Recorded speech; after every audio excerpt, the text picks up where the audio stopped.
morning. Good morning. Welcome to Breakfast with Bridgett, streaming live with you on News 6 Plus and clickorlando.com. I'm Bridgett Ellison. Great to have you with us on this Wednesday, July 17th. And we are rolling right along through the month of July, already halfway past the midway point there. So we are making our way through this summer heat, afternoon storms and showers. And the good news is there's a little slight fluctuation today. And Chief Meteorologist Candace Campos is over in the Pinpoint Weather Center getting us ready for the day. And Candace, I'm excited to hear that the rain chances are a little bit lower today because I'm going to go out for the story time with the goats today. And that's later Oh, you're on this doing that evening. today? Yes, I'm so excited. I had such a great time doing that.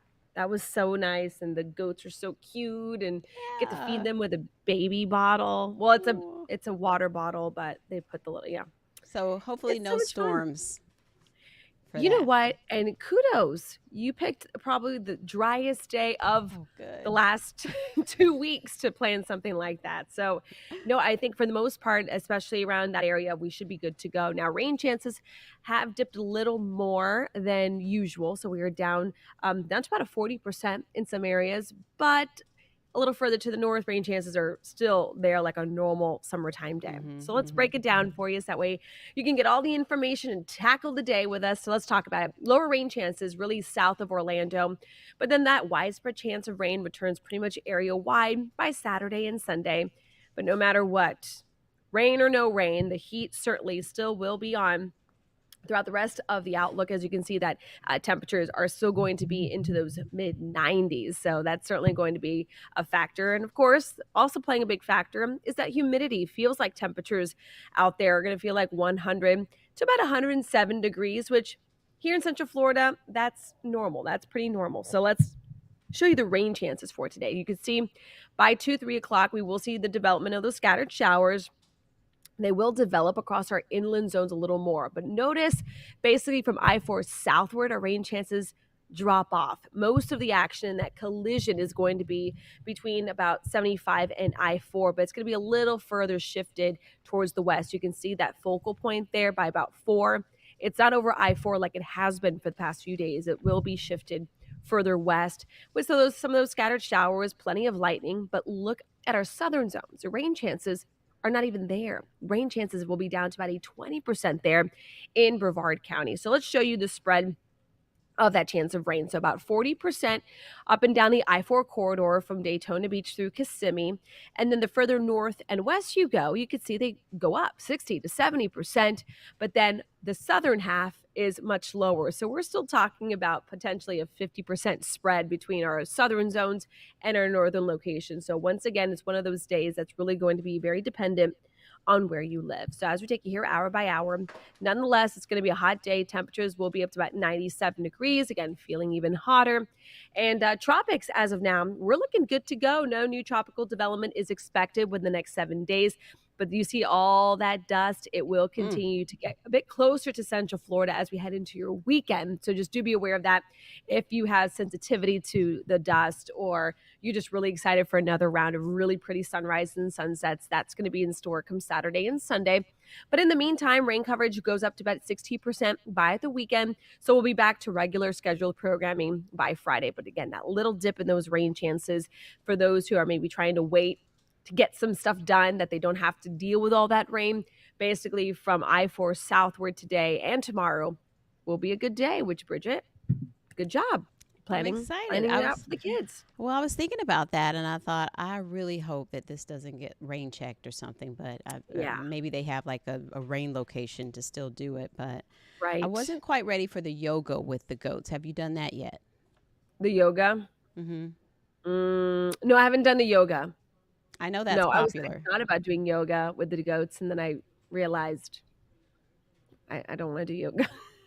I rather just feed them. Right. When I found out that was the option, I said, "That's for us. That one's for us." That way, you can involve the kids. But the kids, for sure. They love the little reading, and you get to feed them like the little. It's not lettuce; it's another type of greenery and things like that. So it'll be fun. Let me know. Yeah, yesterday we were waiting and watching the clouds because Alessia's been dying to do her swim lessons at the Mm-hmm. big kid pool is what she Mm-hmm. calls it, learning all the different, Diving. strokes and the diving and all that stuff. So we were able to You pulled it off. get a lesson in yesterday. So she Good. was grinning from ear to ear. She was so excited. And she was like, "Do you think it's going to get rained out tomorrow?" I'm like, "No." Right, right. Rain chances are lower. And that's the So, thing. It's like you have to play it by ear. You have to have that one, mhm. the outdoor option and then the indoor option. So yesterday for us, it was still a rain check on the pool time, but we were able to do, Mhm. the science center and squeeze There in you some of go. that. And my mom was like, oh, you need to get back before it storms. I said, because it's all covered parking. Everything's indoors. It's perfect. We won't even have Yeah, to get out. you've got to make those plans. You've But got to it's figure just the them out. traffic in the afternoons is what's rough. That's your other guest that we Right. talked to about Because that then one. you say well, he's not with us today. Steve's up Oh, to bum. something. Yeah. But you were saying that your daughter even had something to say about the traffic. Yeah, yesterday there was a little traffic on one road that ended up leading into our road or whatever the case may be, and it wasn't anything crazy. It was just maybe a few more cars having to wait at the light. And she's like, because we were trying to get to swim lessons, so she was really very like anxious, and she was like, "This traffic is unbelievable." I'm like, "Okay, you don't know what traffic is. You don't, not yet." Oh But boy. hey, you know what? The traffic can be unbelievable sometimes, Right, unfortunately. right. Well, and they pick up what we say, so at least there's no like road It's rage type phrases being No, no, used. no.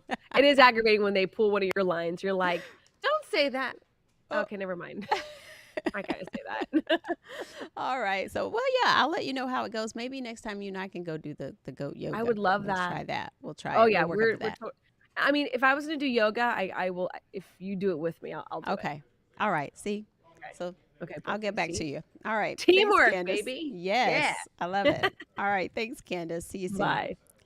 All right. So we want to tell you about some news this morning. We had some breaking news from overnight. This happened in Orange County, and deputies are investigating a shooting. A man was killed, unfortunately. This was late last night at Park at Milano Apartments off of West Colonial Drive.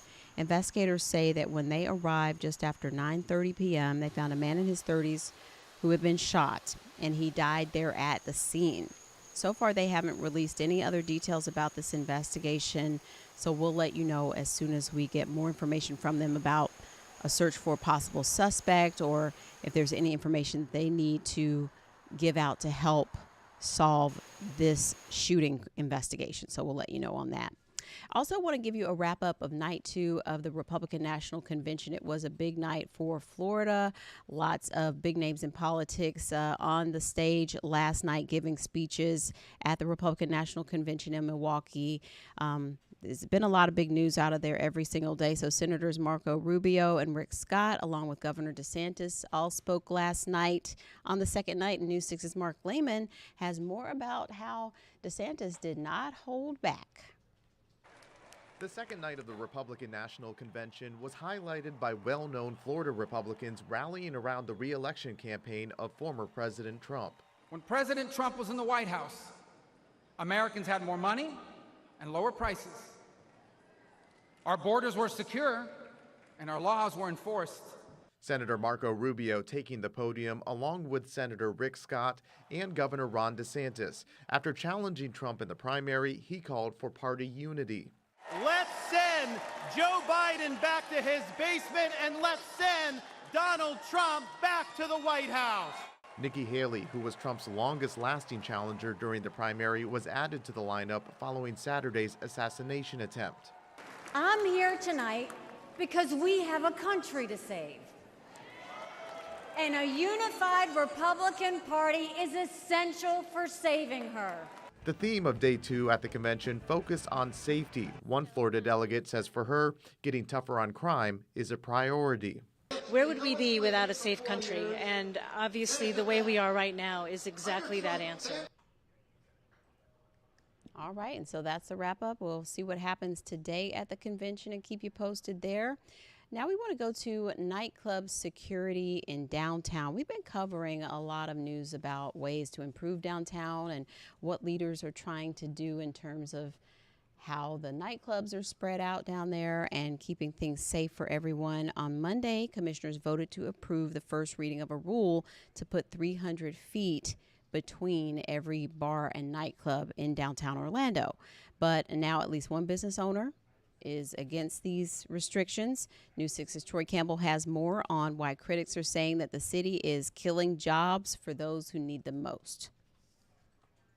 So on a Saturday night, how many people are we talking about that will be right here? Like 1,000 people. We party with thousands is what we say.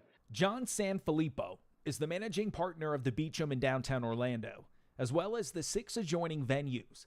He said since the city passed an after-midnight permit for nightclubs, he's had to lay off workers. You know, before the AMS permit, I had just about over 300 employees. From the fees that I pay for OPD, I've had to lay off about 100 people. And small businesses are supposed to create jobs, not take away jobs. He says with more than 350 incidents in parking areas downtown in June, it isn't fair he's being forced to pay for policing away from his venue. Sometimes $10,000 a week for 9 officers. Do you get to watch these 9 officers stand outside of your building on a Saturday? No, they're not assigned to my building. I don't have one officer that I pay for out of that 9 that's stationed in front of my building. And the Beecham isn't just a nightclub. For example, your favorite comedic performer might book this spot on their tour, as well as your favorite singer. They also bring in revenue by booking private events. During Monday's council meeting, city staff did say they're working with nightclub owners in downtown to see if they're interested into converting into a restaurant or another type of business. The Orlando City Council passed a ban on all new bars in downtown and introduced its after-midnight permit for nightclubs in March of 2023. Commissioners are set to approve what's described as a more permanent solution on August 12th. This includes restricting bars to be located 300 feet apart, or about 1 city block. Current bars will be grandfathered in. We were encouraged to come to downtown Orlando. We applied for permits and got permits to expand our businesses and create this vibrant nightlife that we have in downtown Orlando. In downtown Orlando, Troy Campbell, Getting Results, News 6. And so we'll continue following this. There's a lot of sides to that issue because people want it to be safe, but people also want it to be thriving, and business owners want to do well as well. So it has to be a good balance of all the things. So we'll keep following those stories. And now we want to head out to Volusia County, and we're talking about parking again starting in 2025. If you want to visit Volusia County beaches, you will have to pay. The county council voted yesterday to charge anyone who's not a county resident for off-beach parking, and cities like New Smyrna Beach already have pay lots, and next year it's going to be in every beach parking lot in the county. So News 6's Molly Reed has more details now on how much this will cost, how it will be free for some people, and just how all of that works. Here's Molly. This is Sunsplash Park here in Daytona Beach, and you can see there are dozens of parking spots just in this one lot sitting here for free right now. But starting January 1st, all of Volusia County's parks and parking lots like this off the beach will be decked out in signs telling you how to pay, license plate reading technology, and officers enforcing the new rules. I don't think you should penalize us who do not have a beach in Orlando. People who made the drive to visit Daytona Beach weren't too happy to hear this today. All people coming in from all parts of the world putting money into Daytona. So how's that gonna work for people who actually come and spend money in your town? That's gonna want people not come here if they have to come and pay for parking as well. If you don't live in Volusia County, starting January 1st, you'll be paying $20 a day to park in one of these lots, or $100 for an annual pass. If you do live in Volusia County and have a car registered in Volusia, you'll just have to register your plate with the county for an annual free pass. I understand, needing the funding, but I think people come to Florida for the beaches. Many people I talked to from Volusia like the free parking perk for themselves, but hope it doesn't stop visitors from coming. I don't think it's fair. I think it will deter people away from the beach, and try to go places where there is free parking. It makes it difficult, especially in the economy that we're in, for people to try to take their family to the beach just for a free day on the beach, and then they have this added expense of $20 or whatever. But then I understand, they're still trying to fix the damage from the hurricane storm. Maybe they're trying to raise money to get this done. Now, at the next county council meeting, they'll be talking about the prices to pay to park on the beach. Those are expected to change too. That next meeting is August 6th. In Daytona Beach, Volusia County, I'm Molly Reed getting results, News 6. All righty, so there you have it. We'll keep you posted on what happens with the beach parking situation. Hopefully that generates some good revenue and hopefully not too inconvenient for those who like to go out to the beach. And I would imagine if you go a lot, it will pay for itself, but we'll keep you posted on that. And want to let you know, while we're on the topic of the beach, we're giving away some goodies on clickorlando.com, and you can go over to the insider page. If you're not an insider, it's free to register for that. You get access to great content, and you get to enter contests like these anytime. So right now we're giving away a bunch of beach gear, and you can enter to win as many times as you want up until the end of the month, and that's going to give you a nice News 6 bag and a towel, and I have both of those, and they are excellent. I use mine every day. Well, my kids love the towel, but I'm using that tote bag every day, and it's like a luxury tote bag quality bag, but it's a News 6 bag, so that's why we call it swag. So go on now to clickorlando.com/contest, and you can enter to win those items. So good luck on that. And we want to tell you about a young man who is basically a miracle. We talked to him in the hospital. Catherine Silver was able to interview him. He survived a lightning strike the other day out doing yard work in his neighborhood. Lightning struck. Thankfully, some neighbors happened to notice what happened and were able to get him help right away. And so we have the story of how he is recovering. He is thankful to be alive, and it's just a miraculous story, but also one of caution about, how dangerous lightning is this time of year with so many storms every day. The lightning strike was so severe, Daniel Sharkey was left lying on the ground unconscious. Video from this home security camera shows neighbors trying to help the 17-year-old while the storm was passing through Monday night.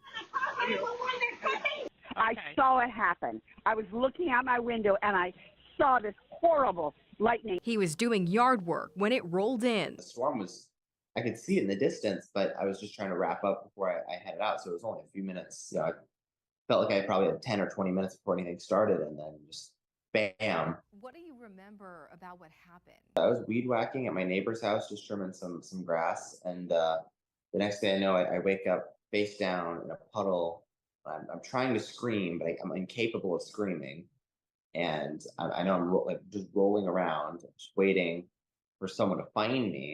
And I'm sure this only took seconds, but it felt like an eternity. We spoke with Sharkey from his hospital bed, but we've met him before. We're doing the Cans Over Candy can drive. 2 years ago, when he found a way to make Halloween about helping others. Thank you, sir. Volunteering for Second Harvest Food Bank. So it's fitting that when he was struck by lightning, he was helping his neighbor. I do a lot of stuff with Second Harvest. I do a lot of stuff with Give Kids the World. I volunteer at several history military museum groups around here. I also volunteer at the Florida State Parks. So I really try and just stay active in the community and helping out neighbors. And that's what I was doing was helping out some neighbors by mowing their lawn. Sharkey says this tree that took the brunt of the hit may have saved his life. So if you think about how much energy it takes to do that to 30 inches of oak wood, it would be absolutely fatal if it was all concentrated in one person. I've been looking at the odds today. It's about 1 in a million that someone will be struck in a given year. What do you think about that? Well, it's got to happen to someone. So I guess that just worked out where I was the unlucky one. But Sharkey tells us he does feel lucky to be alive. There was a good likelihood that if that tree wasn't there, if it